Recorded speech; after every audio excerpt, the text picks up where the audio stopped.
My wife cheated with her boss for years. Me brother's clever plan delivered the ultimate payback. During our final university year, while hanging out with friends, I encountered Sarah celebrating her 21st birthday at a local Nashville club. Literally colliding with her table as I walked by, I inadvertently spilled her drink into her lap. After a few awkward moments, I apologized, and as we conversed while cleaning up, I couldn't help but ponder the concept of love at first sight. Nevertheless, I believed a unique chemistry pulled us together like a magnet. From that night onward, we commenced dating and never spent time apart. A year later, we exchanged vows, marking the beginning of our shared life. I'm Jonathan, but my friends call me Johnny. Armed with an accounting degree, I became a certified public accountant at a prominent Atlanta firm, where Sarah and I settled near our family. After gaining experience in the corporate realm, I ventured out to establish my own firm. Sarah, holding a business administration degree, supported me during the initial 2 years until the joyous news of our daughter Angel's impending arrival. Our relationship mirrored a fairy tale with an enduring love that persisted as we welcomed Angel into our lives. Over the subsequent decade, we embraced the routine of a typical family life. Me focus on business growth, while Sarah managed household affairs and raised our daughter. Our bed life was a source of contentment, with a frequency of at least 3 times a week. Describing our connection as pure love, our feelings were deep and sensual, avoiding experimentation or intense encounters out of mutual respect. We found joy in our shared experiences. Sarah found pleasure in lingual stimulation, a preference I gladly fulfilled, though she reserved lingual pleasure for special occasions, happening less than times during our marriage. Content with our life, I refrained from pressuring her, cherishing the harmony in our relationship.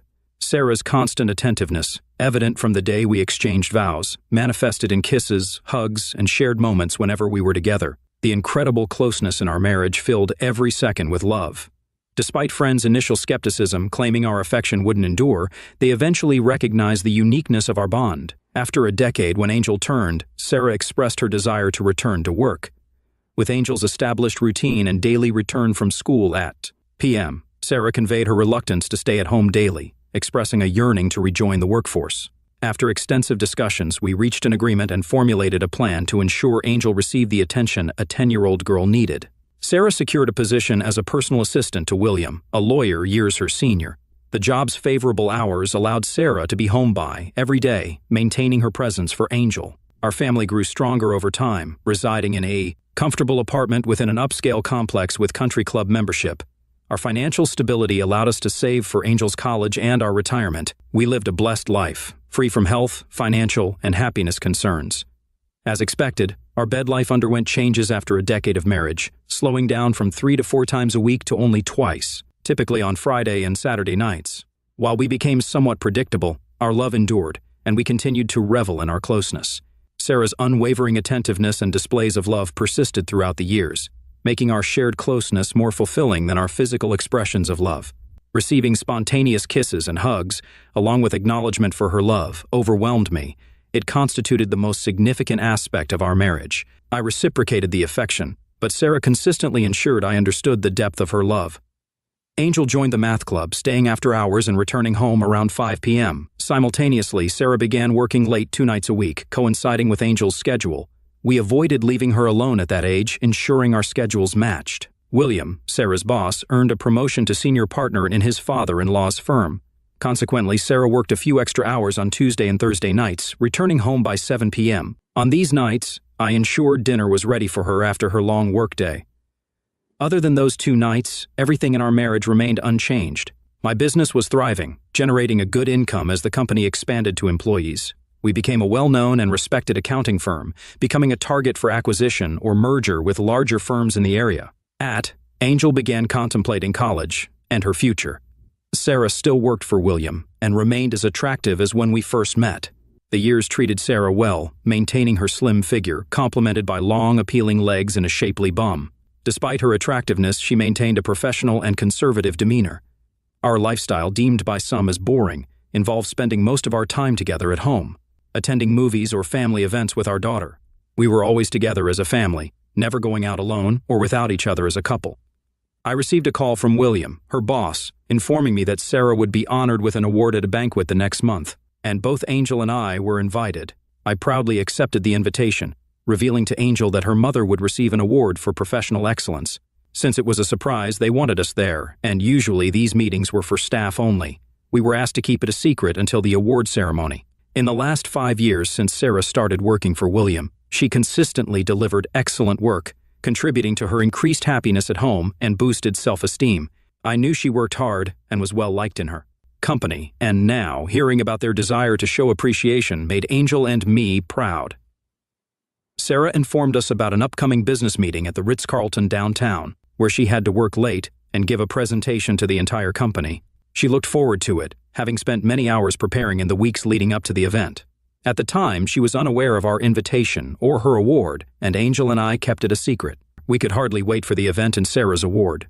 I took Angel shopping for a new dress, and I bought a new suit to ensure she would be proud of her family at the award ceremony.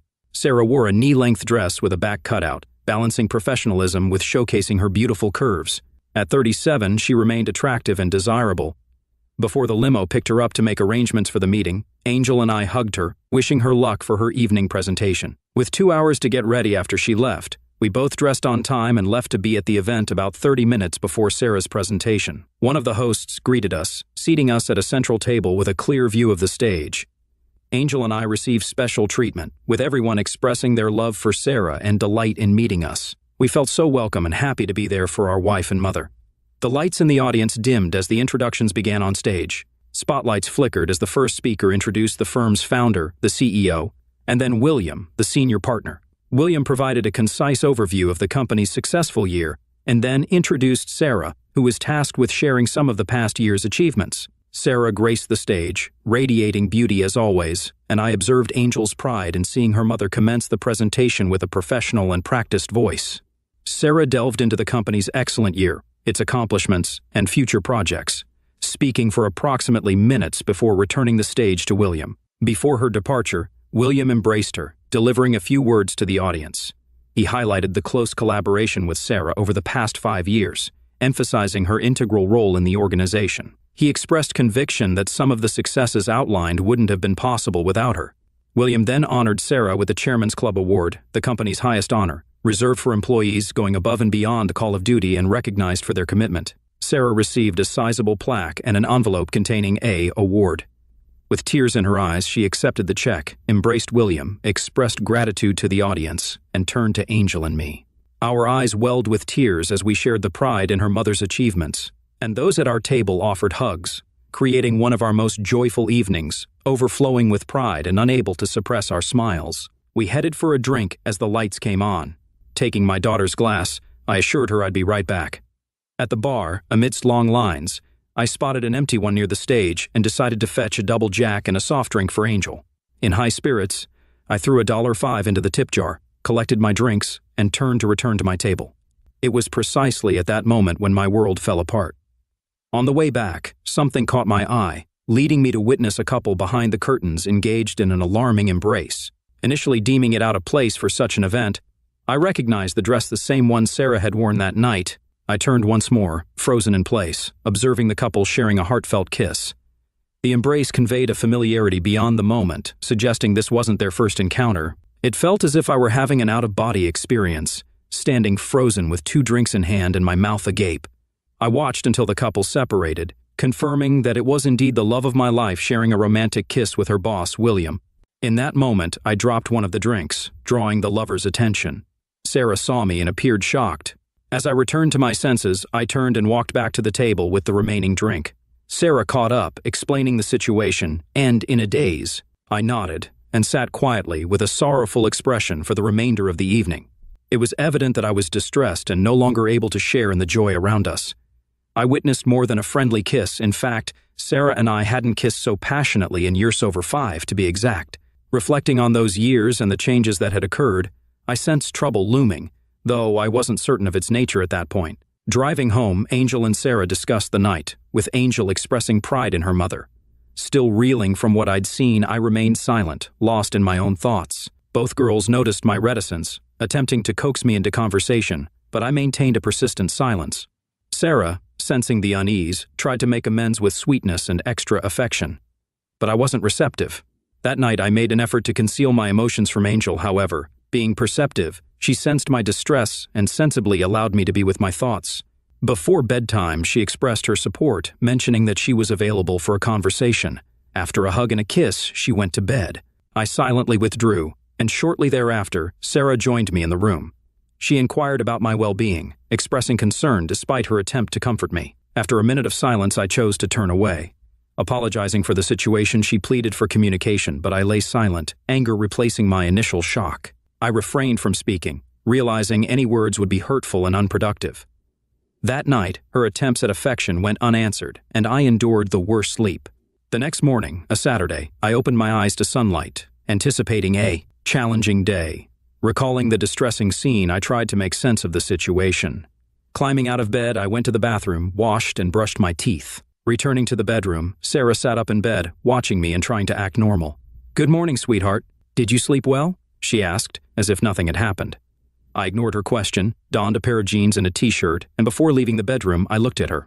Speaking to her for the first time since the kiss, I turned to her with a hateful look and uttered, "How long?" She didn't answer, merely looking at her hands. I left her, heading out for breakfast and some time to think, ending the conversation. Feeling a little distraught, I anticipated changes and dreaded hearing what she was going to tell me about her affair. She knows she has to tell me the truth because she knows if she lies, I'll know.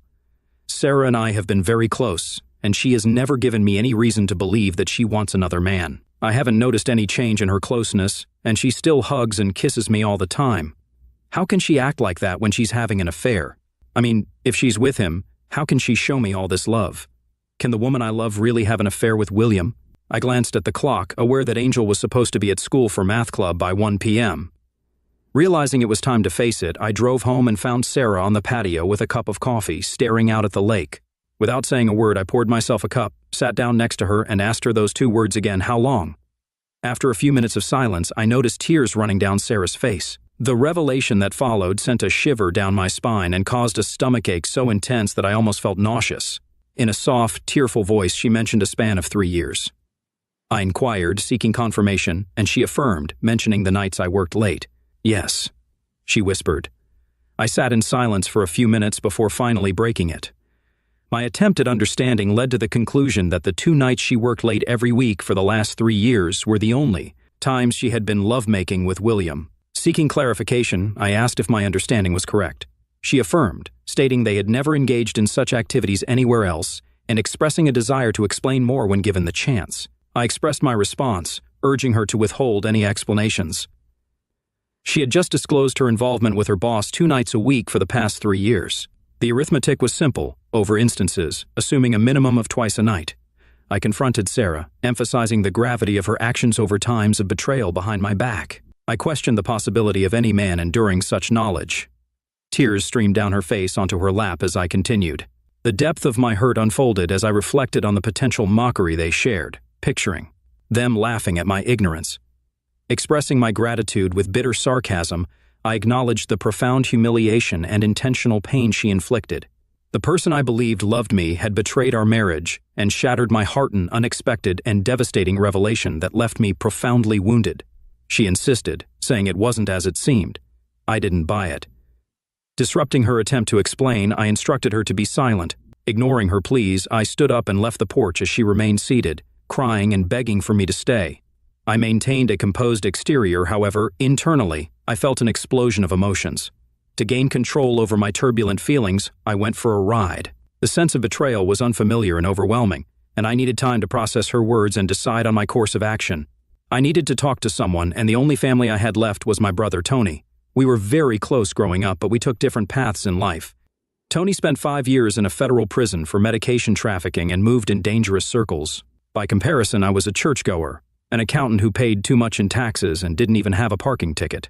Tony and I didn't talk very often, but growing up, Tony always looked to me for support. I was there for him during his trial, and thanks to my political contacts, was able to get his sentence reduced from the mandatory 20 years to 5 years. That morning, I called him. I inquired about Tony's well-being and caught up with him. Subsequently, I disclosed the challenging situation I was confronting. "Of course. What's up?" I conveyed the difficulty of the situation, disclosing that Sarah had cheated on me and that I had just discovered it. Experiencing hurt and pain, I detailed how I was aimlessly driving around and emphasized the necessity of talking to someone. I apologized for burdening him with my problems. "Oh man, I love Sarah. And I can't believe she did this. Do you know who did it yet and what exactly? Acknowledging his disbelief and love for Sarah, I admitted that I knew who was involved but lacked all the details. I disclosed that it wasn't a one-time occurrence and expressed a strong desire for revenge against the person responsible. The intense anger I felt even made me contemplate damaging my wife. Tony offered his advice, drawing on the experiences of many friends who had gone through similar situations. He urged me to release my anger by engaging in physical activities like going to the gym or jogging. He emphasized the importance of calming down and allowing him to assist me in navigating through the challenges. Tony encouraged me to confront the situation by gathering all available information and deciding on a course of action. He assured me of his support in executing any plans I formulated, advising me to keep my words minimal and act as normally as possible. He acknowledged the difficulty of the task. Finally, he instructed me to call him the next day with updates, assuring me of his continued assistance. Expressing gratitude, I thanked Tony for his help and conveyed my intention to call him the following day, bringing our conversation to an end. On the drive, I passed a mattress store and had my first idea. I parked in the lot and made the first move. I had no intention of leaving the marriage until Angel was in college, which meant I'd be married for the next 2 years. There was no way I was going to sleep with Sarah again, and I'd be damned if I left my bedroom. So I had my first action plan, which made me realize there was a lot more to do. After meeting with the salesperson, I told them I'd pay full price if they could deliver the 2 full-size beds I had just picked out, along with all the furniture, including the headboard and all the hardware and assembly. I paid an extra $100 to have the current king-size bed dismantled. We arranged delivery for 4 p.m. that afternoon. I texted Angel to let her know I'd pick her up, drove to her school, and waited in the parking lot. We went to lunch, and I gently explained to her that there would be some changes in the house in the near future. During our conversation, Angel inquired about the events at dinner the previous night, expressing her awareness that something had occurred. She requested not to be kept in the dark, emphasizing the importance of maintaining the honesty we had always shared. In response, I acknowledged the fairness of her request, recognizing the difficulty of the situation and her right to know. I revealed that I had observed her mother and her boss kissing backstage, offering the perspective that it might have been a congratulatory gesture. I downplayed the significance of the kiss, suggesting it shouldn't be a cause for intense anger. Following my confrontation with her mother, she admitted to having an affair with him for 3 years, a revelation that I found difficult to comprehend. I conveyed that this revelation had forever changed our relationship. Angel then questioned whether I intended to divorce her mother. I explained to Angel that I hadn't decided on divorce yet, and that I was still working through the situation. I reassured her we would remain married, but things would be different. I emphasized the importance of her being strong and not taking sides, reminding her that her mother loved her. I acknowledged the mistakes her mother and I had made, but expressed the desire for Angel's life not to be adversely affected by them. I asked her not to judge us and to understand that we loved her more than anything. Throughout this conversation, she was in tears. She was aware that revealing the truth had caused me pain. And though I didn't want her to feel guilty, she insisted it was necessary for Angel to understand why our lives were changing. When we returned home together, Sarah was surprised. Judging by Angel's expression, it was clear that I had shared the information. Angel, in response, gave her mother a disdainful look and retreated to her room without uttering a word. I explained to Sarah that Angel had a right to know, and it was crucial for her to comprehend the reasons behind the impending changes in our household. I suggested that Sarah explain things to Angel once she overcame the initial shock. Concerned about the future, Sarah inquired if I planned to divorce her. I assured her that it wasn't an immediate consideration, as I wanted to observe how things unfolded, especially considering Angel's well-being. However, I affirmed that significant changes were inevitable beginning from that day. Sarah pleaded with me to allow her to explain and implored me to understand, emphasizing that she loved me and that we were husband and wife. I confronted Sarah, pointing out that she had willingly engaged in an affair with William over 500 times without my knowledge. I expressed my disbelief that she believed there was anything she could say to gain acceptance from a self-respecting man. I questioned her perception of my strength and suggested that she hadn't thoroughly considered the consequences of her actions. I revealed that what truly hurt me was the loss of the closeness that I had once cherished and looked forward to. I declared that I could no longer share that closeness with her, and I conveyed the impact it would have on me emotionally. I stated that I would no longer go to bed with her or make love, and I expressed the sorrow I felt in losing the small gestures of affection like kisses and hugs. Acknowledging the inevitability of changes in our relationship due to her breach of marriage vows, I declared that, like her, I would no longer be faithful and would seek other lovers. This was a departure from my previous stance, as I had never considered such actions before. I concluded by asserting that she could continue seeing her lover because she would no longer receive anything from me. It was as if she had received a blow on the head and physically withdrew from my remarks. She lost her balance and dropped onto the couch, startled. Sarah had obviously not realized the consequences of her infidelity. I communicated to Sarah that I couldn't agree to remain faithful after her betrayal, considering the magnitude of her actions. I expressed my intention to seek other relationships, a decision influenced by the pain caused by her cheating, lying, and infidelity. As the conversation unfolded, the doorbell rang, providing a timely interruption. I welcomed the installers who had arrived to remove our shared bed. I explained to Sarah that as a result of our strained relationship, I had purchased 2 new beds to replace the old one. The installation process was already in progress. Sarah questioned the presence of the installers and the reason behind the changes. I clarified that, since I had decided never to share a bed with her again, it wouldn't be fair for either of us to move into the guest room. Therefore, I had bought 2 separate beds. Our current bed was being removed, and new ones were being set up. I informed her about the option to exchange her mattress within 90 days if she didn't like the one I had chosen. In response to these revelations, Sarah inquired with surprise, "We're going to sleep in separate beds?" I explained to Sarah that it wouldn't be fair for either of us to give up our shared bedroom, especially since our closeness had come to an end. I expressed disbelief at the situation and the necessity for the changes that were taking place. In response, I reminded Sarah of her affair with her boss, emphasizing that it had occurred over 500 times behind my back. I watched as the men removed the bed we had shared for years, feeling a mix of pain and regret. The regret stemmed from being married to someone who had betrayed me so profoundly. The following day, I called my brother Tony, revealing the shocking truth about Sarah's affair with her boss. I expressed my astonishment at the revelation that she had been involved with him twice a week for the past 3 years, amounting to over 500 instances. I admitted to feeling blindsided and humiliated, uncertain about how to proceed. I sought information about the identity of the man involved in the affair. I disclosed to my brother Tony the identity of Sarah's boss, William Aston, and expressed my deep dissatisfaction with the situation. Tony sympathized, acknowledging the unfortunate circumstances.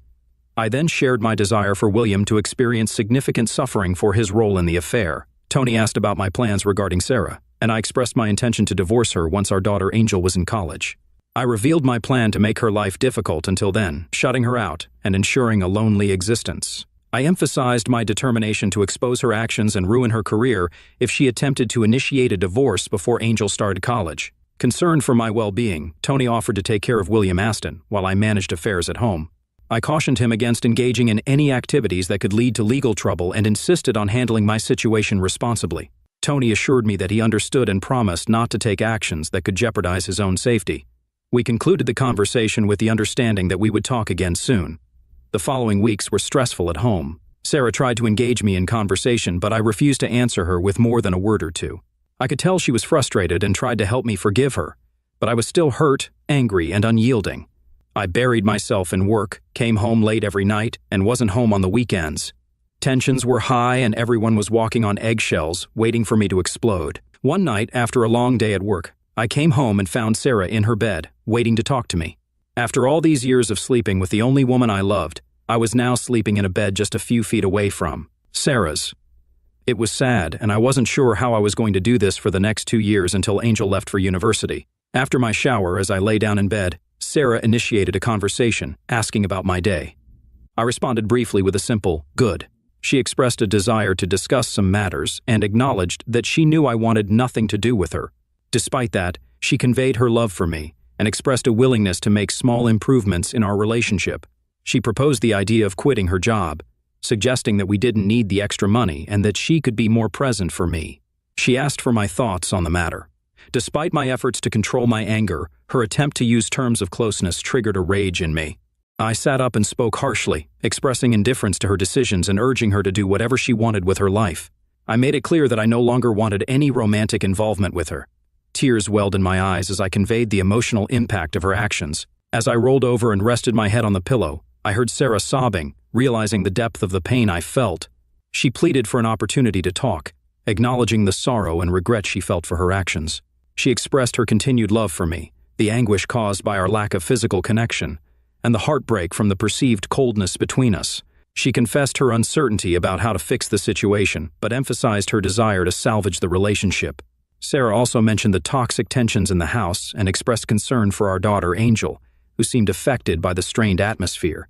She suggested the idea of counseling to find a way to coexist without hatred, urging me to consider it for Angel's sake, as her departure from the home was imminent. I sighed, acknowledging the fairness in Sarah's concern for Angel, realizing that our daughter was going through a difficult time. After a brief pause, surprising Sarah, I agreed to attend therapy, emphasizing that my motivation was solely for Angel's benefit, not Sarah's. Sarah, visibly moved, interpreted this as progress, and her tears shifted from sorrow to happiness. The following evening, Sarah informed me that she had found a therapist and planned to meet with her individually the next day.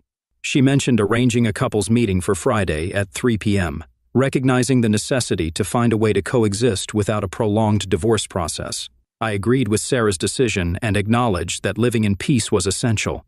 Angel expressed excitement upon learning about the counseling sessions, hopeful that they might bring her family back together. Her smile, absent for weeks, reappeared. Sarah shared the news with me, stating that Angel was pleased about my agreement to attend couples counseling. Every night after work, I dined alone, intentionally avoiding spending time with Sarah. However, the absence of my daughter, my Angel, during these moments left a void. I longed for the warmth of her smile, the comfort of her hugs, and the endearing way she called me Daddy. Despite my desire to distance myself from Sarah, the yearning for a connection with my daughter tugged at my heart. Sarah went to her solo counseling session and was wiped out that evening. When I got home, I found that she had been crying, and I realized that it was probably hard to tell someone that they had cheated on our family for years. Somehow, I had no sympathy or compassion for the woman who had broken my heart. My brother Tony called me later that week to tell me what was going on. He explained that he was still owed some favors from his former acquaintances, and that the debt they owed him was not in cash, but in favors for what he had done for them. He told me not to bother, that everything was in control.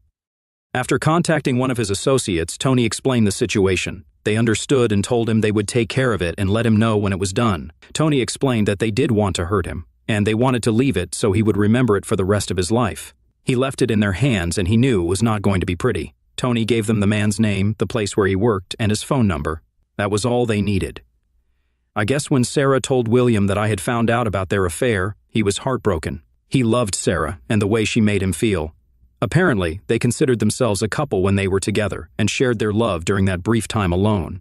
After their affair became a habit, neither of them believed that their few hours a week could hurt anyone.